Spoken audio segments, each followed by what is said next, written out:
ఇప్పుడు మొన్న ఇక్కడ హైదరాబాద్లో ఒక పర్సన్ వచ్చి అమ్మవారిని కాలుతో తన్నడము అవును జరిగింది. ఆ టైంలో మీరు వెళ్ళారా? వెళ్ళాం అది మర్చిపోయాను ఏరియా అంటే హైదరాబాద్ అంత సికింద్రాబాద్ సికింద్రాబాద్ లో వెళ్ళాం. వెంటనే కూడా ఉండి తీసుకెళ్ళింది ఆవిడ. సో ఇక్కడ సనాతన ధర్మానికి మీరు చేసేవి ఏంటి అనేది, what are the process you do? ఎక్కడైనా గోవుల్ని హత్య చేస్తుంటే అక్కడికి వెళ్ళి కాపాడడం, ఆఫ్ చేయడం. అలాగే ఎవరికైనా ఆ ఇన్ఫర్మేషన్ మీకు ఎవరు ఇస్తారు? అక్కడ చూసుకోవాలి, ఎవరు ఇవ్వరు, చూసుకోవాలి. సో దానికంటే ఎవరైనా మీ మిషన్లో ఎవరైనా ఉన్నారా? నేను ఏదన్నా రోడ్డు మీద వెళ్తూ ఉన్నప్పుడు ఎక్కడైనా సడన్ గా కనపడినా అక్కడ ఆఫ్ చేయడం. అంటే ఇప్పుడు దీనికంతా ఆవుల్ని, ఆ గోమాతల్ని చంపడం అంటే లారీల్లో బిజినెస్ లా చేస్తారు. వ్యాన్లో బొలోరాల్లో వెళ్తూ ఉంటాయి అవి. హైవే మీద ఎక్కడైనా కూర్చుని చూడడం, చూసి అక్కడ వెళ్తుంటే ఆఫ్ చేయడం. ఆఫ్ చేసి ఇవిడికి ఫోన్ చేస్తే ఇవిడు పోలీసులను పంపించడం ఇలా చేస్తుంది. అలాగే ఎక్కడికైనా దేవాలయాల దగ్గరికి వెళ్ళి ఒక 5 నిమిషాలు, ఒక అరగంట, పావు గంట ధర్మం కోసం స్పీచ్ ఇవ్వడం. ఇలాగ ఎవరైనా మన హిందువులకి దాడి జరిగితే అక్కడికి వెళ్ళి వాళ్ళ సమస్యలు అంటే ఇవన్నీ ఇప్పుడు జనాలు వినే టైం ఉంటది అంటారా అండి? జనరల్ గా ఇప్పుడుండే టెక్నాలజీ ప్రకారం హిందువులు వీళ్ళేంటి మీరు అంటున్నారు కదా, మీరు అన్నారు హిందువులు స్పృహలో ఉన్నారు కానీ ధర్మం పట్ల మత్తులో ఉన్నారు, ధర్మం పట్ల బాధ్యత లేకుండా ఉన్నారు. అంటే మీరు అనేది వీళ్ళకి ఏంటంటే, హిందువులకి ఏంటంటే ఫస్ట్ ఆఫ్ ఆల్ కావాల్సింది, నేను గుడికి వెళ్ళి గుండు కొట్టించుకున్నానా, పొరుల దండాలు పెట్టానా, ఒక 5,000, 10,000, 1,000, 200, 300 డిబ్బీలో వేసానా లేదా, వేసేస్తే చాలు నాకు, నేను గుడికి వెళ్ళి వచ్చేసాను, నాకు అంతా మంచి జరిగిపోద్ది అనుకుంటాడు. కానీ భగవంతుడిని మనం డబ్బు, ధనము, గుళ్ళు వెళ్ళి గుండ్లు కొట్టించుకోకపోయినా మన ఆత్మలు పెట్టుకుని భగవంతుడి పట్ల, మన ధర్మం పట్ల బాధ్యతగా ఉండాలి. మన ధర్మం జోలికి వచ్చిన తాట తీయాలి. కరెక్టేనండి. దేవుడికి మనకి ఏమి ఇవ్వాలో దేవుడికి తెలుసు కదా. ఇప్పుడు ప్రతి ఒక్క గ్రూప్స్ ఉన్నాయి. హిందూ సమాజ్ గ్రూప్ అని చెప్పి ఉంది, సనాతన ధర్మం గ్రూప్ అని ఉంది, ఇన్స్టాగ్రామ్ లో సనాతన ధర్మం పేజెస్ అని ఉన్నాయి. సో ప్రతి ఒక్కరు జై శ్రీరామ్, జై శ్రీరామ్ అని సనాతన ధర్మం గురించి నినాదాలు చేస్తున్నారు ఎక్కడికైనా కూడా. దీన్ని మీరు ఇంకేదైనా ప్రజల్లోకి పెంపొందించడానికో వాళ్ళలోకి తీసుకోవడానికి ఏదైనా కొత్త ప్రోగ్రామ్స్ ఏమైనా ఇంప్లిమెంట్ చేస్తారా ఈ కళాపీఠం ద్వారా? మీరు కానీ, కళ్యాణి గారు కానీ, లేకపోతే మిమ్మల్ని ఎవరైనా సంప్రదించి మేము కూడా ఉన్నామండి, మనందరం కలిసి ఒక ప్రోగ్రామ్ చేద్దాము అంటే మీరు దాన్ని ఎవరిని కాంటాక్ట్ అవ్వాలి, ఏంటి, ఎట్లా? మన శ్రీ ఆదిపట్ల శ్రీ కళాపీఠం సంస్థ వ్యవస్థాపకురాలు శ్రీ కరాటి కళ్యాణి గారు నిరంతరం ధర్మం కోసం పనిచేస్తూనే ఉంటుంది. అయితే ఇప్పుడు ఇంకా సెక్యులర్ భావంలో హిందువులు ఎక్కువగా ఉండడం వల్ల ప్రతి సంస్థలతో ఈవిడి కాంటాక్ట్ అయి ఉన్నారు. అందరూ కలిపి ఒక పెద్ద ప్రోగ్రాం పెట్టాలనుకుంటున్నారు.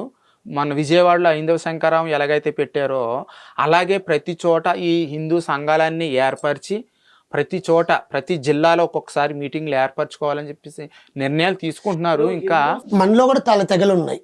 అవును, బ్రాహ్మణ సంఘం, కమ్మ సంఘం, వైశ్య సంఘం అని ఇలా కాకుండా హిందువులందరూ కలిసి ఒకే తాటి మీద ఒక్కసారి చేసి వదిలేయడం కాదు కదా. ఇప్పుడు విజయవాడలో ఒకసారి చేశారండి. కౌంట్ సంఘాలు అవి కులాలకు సంబంధించినవి అవి కాదు. హిందూ సంఘాలు వేరేగా ఉన్నాయి. హిందూ సంఘాల్లో అన్ని కులాల వాళ్ళు ఉన్నారు. నేను అనేది అంటున్నా, ఇప్పుడు మన విజయవాడలో జరిగింది, ఒకసారి చేసి వదిలేశారు.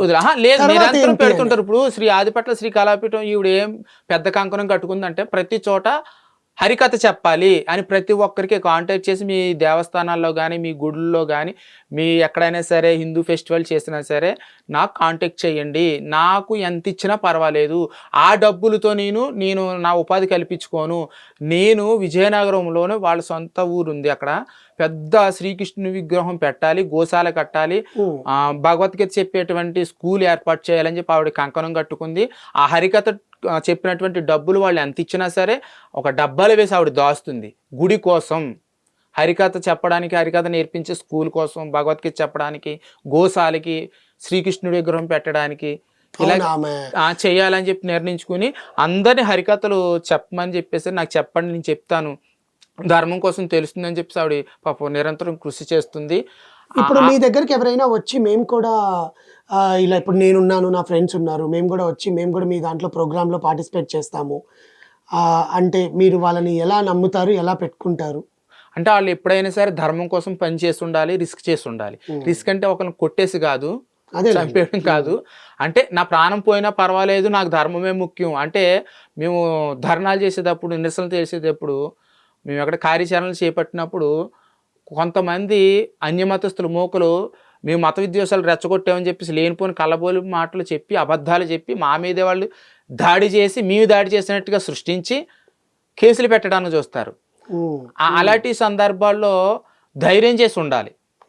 నేను ఏమైపోయినా పర్వాలేదు, నా ధర్మం ముఖ్యమైన రోడ్డు మీద పడుకోవాలి.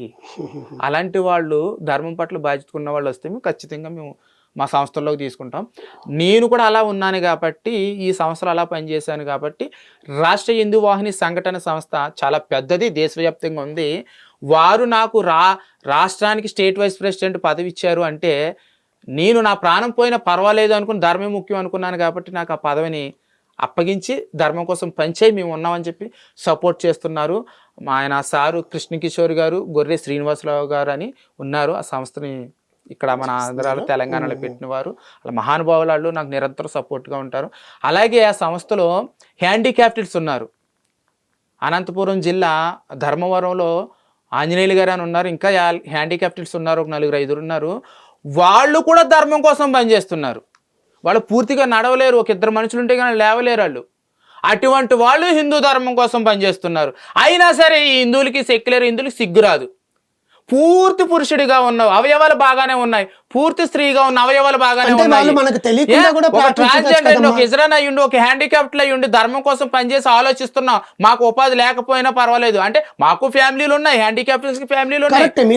డబ్బే శాశ్వతం కాదు, డబ్బు శాశ్వతం. డబ్బు అవసరం, అవసరానికి సంపాదించుకుని ధర్మాన్ని కాపాడుకుంటే రేపు పొద్దున మన పిల్లల భవిష్యత్తు బాగుంటుంది. వీళ్ళ కోట్లు సంపాదించేసుకుని అత్తమ్మలు డబ్బు డబ్బు డబ్బు, నా జీవితమే డబ్బు అనుకుని వీళ్ళ పిల్లల్ని ఇంగ్లీష్ మీడియంలో చదివించి ఉద్యోగాలు చదివించేసుకుంటే రేపు పొద్దున్న అన్యమతస్తులు పెరిగితే వీళ్ళు మిగులుతారా? వీళ్ళ పిల్లల్ని బతకనిస్తారా? బొట్టు పెట్టుకొనిస్తారా? గుడికి వెళ్ళనిస్తారా?